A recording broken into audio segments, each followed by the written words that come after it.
സംവിധായകൻ രഞ്ജിത്തിനെതിരായ ലൈംഗിക അതിക്രമ കേസിൽ കൂടുതൽ സിനിമാ പ്രവർത്തകരുടെ മൊഴിയെടുക്കും.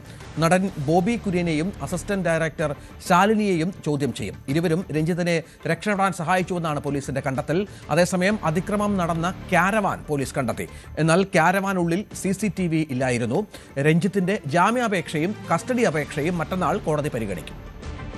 സംവിധായകൻ രഞ്ജിത്തിനെതിരായ കേസിൽ പോലീസ് നിർണായക നടപടികളിലേക്ക് കടക്കുകയാണ്. ഇതിൻ്റെ ഭാഗമായിട്ട് കൂടുതൽ ചോദ്യം ചെയ്യലടക്കമുള്ള കാര്യങ്ങളിലേക്ക് നീങ്ങുന്നു. അതോടൊപ്പം ഈ കൃത്യം നടന്നുവെന്ന് പറയുന്ന കാരവാൻ പോലീസ് കണ്ടെത്തിയിട്ടുണ്ട്. ഷൂട്ടിംഗ് സെറ്റിലായിരുന്ന കാരവാൻ പോലീസ് കണ്ടെത്തിയിട്ടുണ്ട്. അതിൽ കൂടുതൽ പരിശോധനകൾ നടത്തണം. ഇതിൽ കാരവാന് പുറത്തുള്ള CCTV ദൃശ്യങ്ങളടക്കം പോലീസ് ശേഖരിക്കുന്നുണ്ട്. കാരവനകത്ത് CCTV സാധാരണഗതിയിൽ അങ്ങനെ ഉണ്ടാകാറില്ല. പലപ്പോഴും പ്രൈവസിയുടെ ഭാഗമായിട്ട് അത്തരം കാര്യങ്ങൾ ഉണ്ടാകുന്നില്ല. അത്യപൂർവം ഇതിൽ മാത്രമാണ് അത്തരം സംവിധാനങ്ങൾ ഉണ്ടാകുന്നത്. അതുകൊണ്ട് പുറത്തുള്ള കാരവന് പുറത്തുള്ള ആ സമയത്ത് ഉണ്ടായ ആളുകൾ ആരൊക്കെയെന്ന് തിരിച്ചറിയുന്നതിനും അകത്തേക്ക് കയറിപ്പോകുന്നുണ്ടെങ്കിൽ അതിൻ്റെ ആ സമയവും കാര്യങ്ങളും എല്ലാം കൃത്യപ്പെടുത്തുന്നതിന് വേണ്ടിയുമായിട്ട് കാരവന് പുറത്തുള്ള CCTV ദൃശ്യങ്ങളടക്കം പോലീസ് ശേഖരിക്കുകയാണ്. അതോടൊപ്പം തന്നെയാണ് മറ്റൊരു കാര്യം, ഇതിൽ ഈ കേസുമായി ബന്ധപ്പെട്ടുകൊണ്ട് ഇതിൻ്റെ ഒരു അന്വേഷണത്തിൻ്റെ ഭാഗമായിട്ട് കൂടുതൽ ചോദ്യം ചെയ്യലുകളുണ്ടാകും.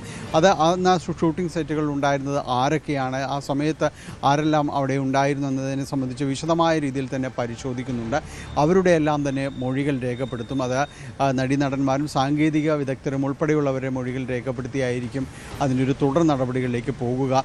വ്യാഴാഴ്ച ഈ കേസ് വീണ്ടും പരിഗണിക്കുകയാണ്. കോടതിയിൽ ജാമ്യാപേക്ഷയും അതോടൊപ്പം തന്നെ ഹാജരാക്കുകയും വേണം, രഞ്ജിത്തിനെ കോടതിയിൽ ഹാജരാക്കുകയും വേണമെന്നടക്കം ആവശ്യം ഉന്നയിച്ചിട്ടുണ്ട്. അപ്പോൾ ഈ കാര്യങ്ങളെല്ലാം അത് കോടതിയിൽ കേസ് പരിഗണിക്കുന്ന സമയത്ത് കൂടുതൽ തെളിവുകൾ നിരത്തിക്കൊണ്ട് ഈ ജാമ്യാപേക്ഷ എതിർക്കുക എന്നത് തന്നെയാണ് പോലീസ് ഉദ്ദേശിക്കുന്നത്. അതിൻ്റെ ഭാഗമായിട്ടാണ് ഈ കൂടുതൽ മൊഴിയെടുപ്പ് അടക്കമുള്ള കാര്യങ്ങൾ പോകുന്നത്. അതോടൊപ്പം തന്നെ അന്ന് രഞ്ജിത്തിനെ രക്ഷപ്പെടാൻ സഹായിച്ചു എന്ന രീതിയിലാണ് ഒപ്പമുണ്ടായിരുന്നവരെ പോലീസ് വിലയിരുത്തുന്നത്. അന്ന് കാറിലൊപ്പമുണ്ടായിരുന്ന സഹസംവിധായകയും ഒരു നടനെയും ഇതിൻ്റെ ഭാഗമായിട്ട് പോലീസ് ചോദ്യം ചെയ്യും. ഇവരെ പ്രതി ചേർക്കണമോ എന്നതടക്കമുള്ള കാര്യങ്ങൾ പോലീസ് പരിശോധിക്കുകയാണ്. കാരണം ഒരു പ്രതിയാണ് എന്നത് അറിഞ്ഞിട്ട് കൂടിയും ഇയാളെ രക്ഷപ്പെടാൻ സഹായിച്ചു എന്ന രീതിയിലാണ് പോലീസ് ഈ നീക്കത്തെ കാണുന്നത്. അതുകൊണ്ട് അവരിൽ നിന്ന് കൂടുതൽ വിശദമായ മൊഴിയെടുക്കണം. കാരണം ഇവർക്ക് ഈ കാര്യങ്ങൾ അറിയാവോ, അവരുടെ മൊബൈൽ ഫോണുകൾ അടക്കമുള്ള കാര്യങ്ങൾ പരിശോധിക്കുന്നതിലേക്കും ഒരുപക്ഷെ പോലീസ് കടന്നേക്കാമെന്ന് തന്നെയാണ് മനസ്സിലാക്കാനായിട്ട് സാധിക്കുന്നത്. എന്തായാലും ഈ ശനിയാഴ്ച കേസ് പരിഗണിക്കുമ്പോൾ കൂടുതൽ കാര്യങ്ങൾ പോലീസ് കോടതിയിൽ ഹാജരാക്കും. ഇതിൻ്റെ തെളിവെടുപ്പല്ല, ഈ കാര്യം ശേഖരിച്ച വിവരങ്ങൾ അത്രയും കോടതിക്ക് മുന്നിലേക്ക് എത്തുന്നു. മൊഴിയെടുപ്പിൻ്റെ വിശദാംശങ്ങളും കോടതിയിൽ എത്തിച്ചുകൊണ്ട് രഞ്ജിത്തിൻ്റെ ജാമ്യം പ്രതിരോധിക്കാൻ തന്നെയാണ് പോലീസ് നീക്കം നടത്തുന്നത്.